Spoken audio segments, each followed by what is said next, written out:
रेस्टॉरंटमधला जो किराणा असतो त्याला स्टोअर्स असं नाव म्हणतो आम्ही. त्याची मोठी स्टोअर रूम असते आणि 2 पद्धतीत केला जातो तो. एक मेन स्टोअर आणि त्या किचनचं स्टोअर. तर मेन स्टोअरमधनं सामान किचनच्या स्टोअरमध्ये येतं आणि किचनच्या स्टोअरमधनं ते वापरात येतं. म्हणजे मेन स्टोअरमधनं आलेलं सगळं वापरलं जात नाही. तर किचनच्या स्टोअरमध्ये जशी रिक्वायरमेंट असते तेवढी इन्व्हेंटरी लेवल मेंटेन केलेली असते. म्हणजे समजा आपण आता इंडियन घेतलं तर मला केव्हाही माझ्या किचनच्या स्टोअरमध्ये अमुक नंबरचे छोलेची पाकिटं पाहिजेत.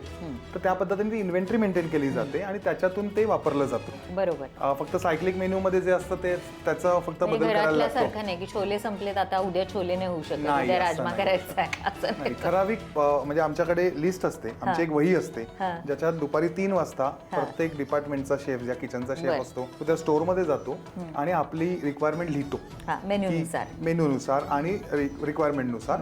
आणि मग ती 3 वाजता तो कम्प्युटरवरती बसून इंडेंट टाकतो आणि मग स्टोअरमधनं ते इश्यू केलं जातं दुसऱ्या दिवशी 9 वाजता. म्हणजे 9 वाजता येतं, 10 वाजता स्टोअरमध्ये लागतं. मग प्रत्येकजण आपापलं सामानासाठी सामान वापरतं, भिजवायचं असेल, शिजवायचं असेल, वापरायचं असेल तर.